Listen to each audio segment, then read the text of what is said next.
حضور کا ہر فرمان ہم مانتے ہیں۔ سنن ابی داؤد میں 4607 نمبر حدیث ہے، نبی پاک علیہ السلام نے فرمایا من یعش منکم بعدی فسیرا اختلافا کثیرا، لوگوں تم میں سے جو میرے بعد زندہ رہے گا بڑے اختلاف دیکھے گا، میرے بعد جو زندہ رہے گا اختلاف دیکھے گا۔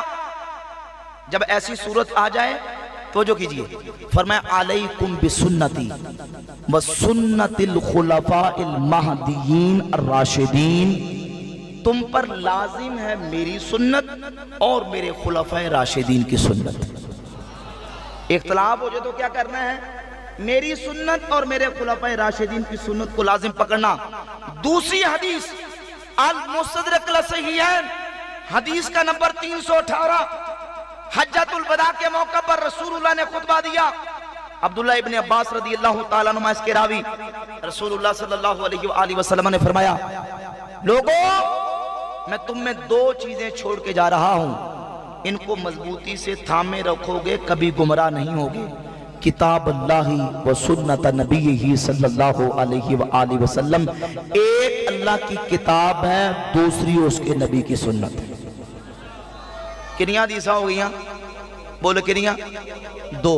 تیسری حدیث صحیح مسلم 6225 نمبر حدیث، حضور حجۃ الوداع سے واپس آئے، مقام غدیر خم پر خطبہ دیا، اور حضرت زید ابن ارقم رضی اللہ تعالیٰ عنہ راوی، رسول اللہ صلی اللہ علیہ وآلہ وسلم نے فرمایا لوگوں میں تم میں دو باری چیزیں چھوڑ کے جا رہا ہوں، ایک اللہ کی کتاب ہے، اس کو مضبوطی سے تھامے رکھنا، اذکرکم اللہ فی اہل بیتی، اور تمہیں اپنی اہل بیت کے بارے میں اللہ کا خوف دلاتا ہوں، تمہیں اپنی اہل بیت کے بارے میں اللہ کا خوف دلاتا ہوں، میں تمہیں اپنی اہل بیت کے بارے میں اللہ کا خوف دلاتا ہوں۔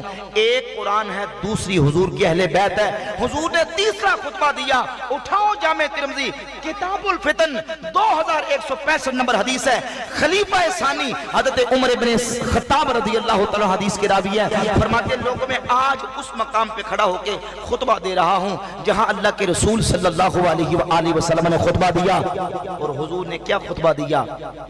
اوصیکم باصحابی، سبحان اللہ کہہ دے محبت، اوصیکم باصحابی، میں تمہیں اپنے صحابہ کی وصیت کرتا ہوں، لوگوں میرے صحابہ کے دامن کو تھام کے رکھنا، ثم الذین یلونہم، صحابہ کے شاگرد تابعین کا دامن تھامنا، ثم الذین یلونہم، صرف تابعین نہیں بلکہ تابعین کے تبع تابعین کا دامن تھام کے رکھنا، علیکم بالجماعت و ایاکم والفرقہ، ہمیشہ امت کی جماعت کا دامن تھام کے رکھنا اور جماعت سے کٹ کر بننے والے فرقوں سے بچ جانا۔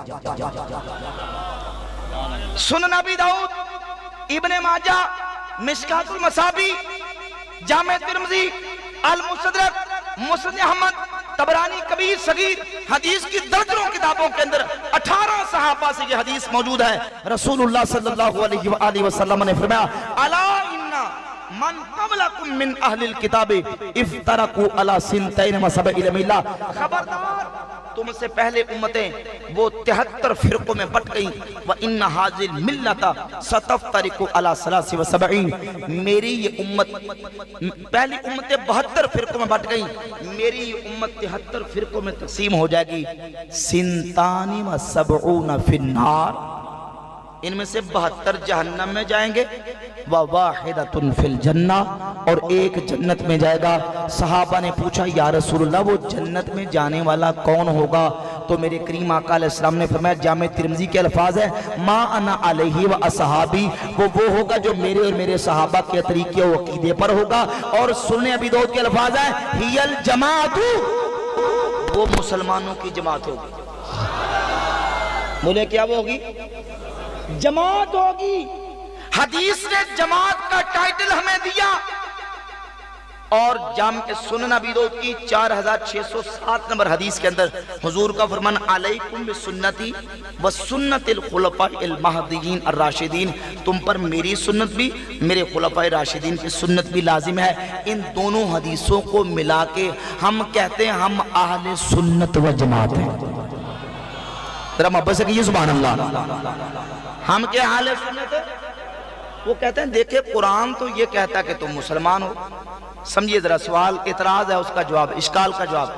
وہ کہتے ہیں یہ جو آپ اپنے نام کے ساتھ سنیت کا ٹائٹل استعمال کرتے ہیں اپنے آپ کو اہل سنت کہتے ہیں, کیا ضرورت ہے اہل سنت کہنے کی؟ جب ہم مسلمان ہیں کلمہ پڑھتے ہیں تو قرآن کہتا ہوا سماکم المسلمین, اللہ نے تمہارا نام مسلمان رکھا. جب اللہ نے ہمارا نام مسلمان رکھا ہے تو ہم سنی کیوں کہتے ہیں؟ توجہ کیجئے بھائی توجہ کیجئے. کہتے ہیں ہم پھر سنی کیوں کہتے ہیں؟ تو سنیے جواب دیکھیں, جواب سنیں. ہم کہتے ہیں قرآن نے ہمیں باقی ادیان کے مقابلے میں جو ٹائٹل دیا وہ مسلم ہے.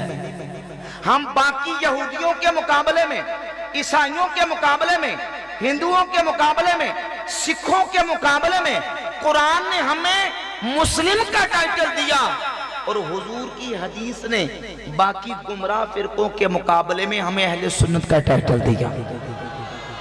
ہم مسلم بھی ہیں, ہم سنی بھی ہیں, ہم مسلمان اہل سنت و جماعت ہیں. وہ کہتے ہیں یہ کیسے مسلمان بھی اور سنی بھی؟ تو ہم کہتے ہیں سنی ہونا مسلمان کے منافی نہیں ہے, اہل سنت ہونا مسلمان کے مخالف. اچھا آپ کا ملک کیا ہے جی؟ کون سا ملک ہے؟ تو ملک کے اعتبار سے آپ کون ہیں؟ پاکستانی. بولو کیا ہے؟ میرے وال بیکھو تھوڑی مہربانی, بیان مکمل ہونے لگا اس کے بعد سوال کی نشست ہوگی انشاءاللہ. ہم ملک کے اعتبار سے کیا ہیں بولو؟ یہ صوبہ کہڑا ساڈا؟ یہ صوبے کے اعتبار نہ کی ہے. اچھا اگر آپ یہ کہیں کہ ہم پنجابی ہیں تو پاکستانی نہیں,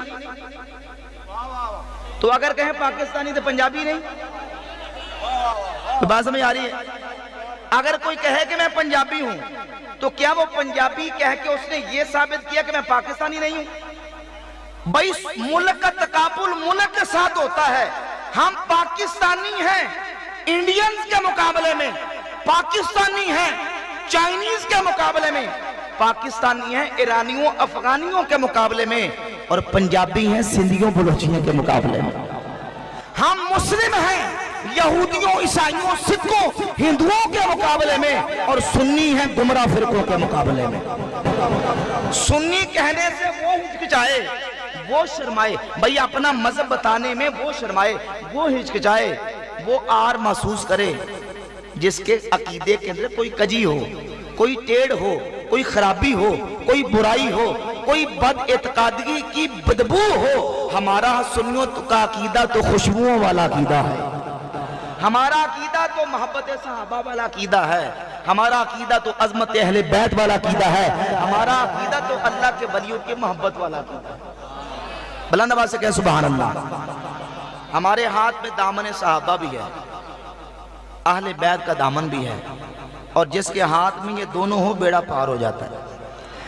امام اہل سنت مجدد دین و ملت شاہ امام احمد رضا کا محدث بریلوی فرماتے ہیں, آپ فرماتے ہیں اہل سنت کا ہے بیڑا پار اصحاب حضور, اہل سنت کا ہے بیڑا پار اصحاب حضور, نجم ہے اور ناؤ ہے عطرت رسول